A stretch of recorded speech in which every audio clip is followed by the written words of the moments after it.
Hey everyone, welcome back to our daily English chat. Today we're diving deep into a topic that touches so many lives, but often gets swept under the rug: social anxiety. It's more common than you might think, and understanding it is truly the first step, right? Absolutely. It's a huge one, and I'm really glad we're tackling it.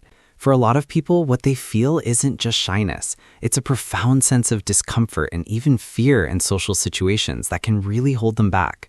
So let's unpack that a bit. When we talk about social anxiety, what exactly are we talking about? What does it truly feel like for someone experiencing it, beyond just being a little shy? Great question.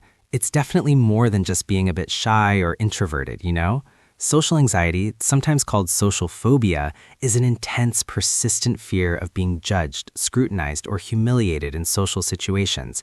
Imagine feeling like everyone's watching you, expecting you to mess up, or that anything you say will be the wrong thing. Physically, people often describe a racing heart, sweating, trembling, stomach issues, and even feeling lightheaded or dizzy. Emotionally, it's that overwhelming worry before, during, and after a social event.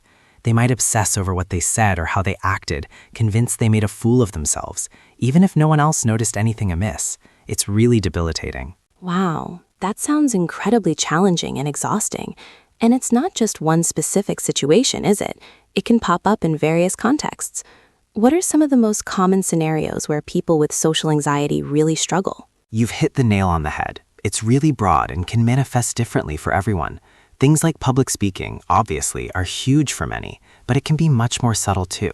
Think about meeting new people, making small talk at a party, or even just eating or drinking in front of others. For some, it's making a phone call when someone might be listening in. Group conversations can be terrifying because of the pressure to contribute or the fear of saying something wrong or awkward. Even just walking into a room where people are already gathered can trigger intense feelings of dread and self-consciousness. It's the fear of negative evaluation that's the core, and that can happen anywhere. It's fascinating how varied those triggers can be. What do we know about why some people develop social anxiety and others don't? Is it something you're born with, or is it learned, or a combination? That's a complex puzzle, really. It's really just one thing, but usually a mix. There's definitely a genetic component. If you have a close relative with social anxiety, you might be more prone to it. Brain chemistry plays a role too, with imbalances in certain neurotransmitters, the brain's chemical messengers. But experiences are huge. Growing up with overly critical or overprotective parents can contribute, because a child might never learn to navigate social situations independently. Negative social experiences, like being bullied, humiliated, or rejected, especially during formative years, can teach someone that social interactions are dangerous or threatening. And sometimes it's just a learned behavior from observing others around you who might also be anxious. It's a tricky mix of nature and nurture, really, leading to this heightened sensitivity. So when all these factors come together, how does social anxiety truly impact someone's daily life? I mean, beyond just feeling uncomfortable, what are the long-term consequences for people struggling with this? The impact can be profound and incredibly limiting, unfortunately. People might avoid school or work opportunities because of the social demands.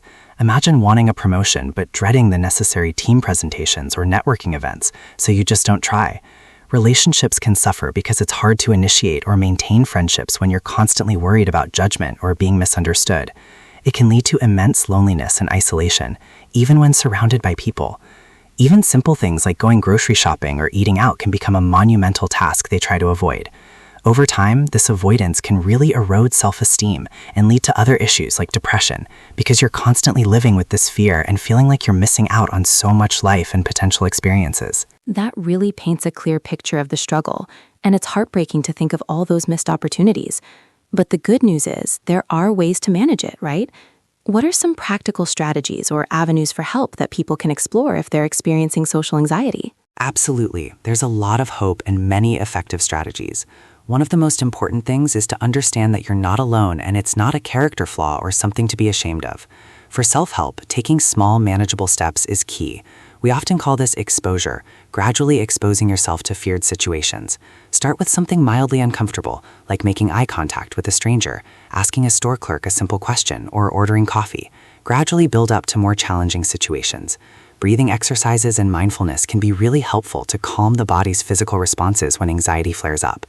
Learning to challenge those negative thoughts, asking yourself, is this really true? What's the evidence for this thought? Can begin to reframe your thinking patterns. Beyond self-help, professional support is incredibly valuable. Cognitive behavioral therapy, or CBT, is widely recognized as very effective.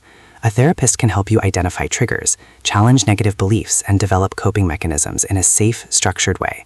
Support groups can also be amazing because you realize other people feel exactly the same way, which reduces the feeling of isolation. Sometimes, for more severe cases, a doctor might discuss medication, but that's usually alongside therapy. And honestly, just basic healthy lifestyle choices, regular exercise, enough sleep, a balanced diet, can make a huge difference in managing overall stress and anxiety levels. It's a journey, not a sprint, but progress is definitely possible and absolutely worth it. That's such a comprehensive toolkit for anyone facing this. What if someone listening has a friend or family member who they suspect is dealing with social anxiety? How can they be supportive without making things worse? That's really thoughtful. The best thing you can do is listen without judgment. Don't dismiss their feelings by saying, just snap out of it, or it's all in your head, because it's not. Offer empathy and understanding. Encourage them gently to try new things, maybe suggesting a low-pressure activity, but respect their boundaries if they're not ready. Avoid putting them on the spot or forcing them into uncomfortable situations. Just being there, offering a safe space, and letting them know you care can make a huge difference in their feeling of being supported and understood. Fantastic advice. So to wrap things up, it sounds like understanding what social anxiety is, practicing patience with yourself and others, and taking those small, consistent steps are truly crucial for anyone navigating this challenge. Exactly. Remember, it's a common struggle and help is available. Don't be afraid to reach out, whether it's to a trusted friend, a family member, or a professional. You deserve to live a full and connected life, and overcoming social anxiety is absolutely achievable.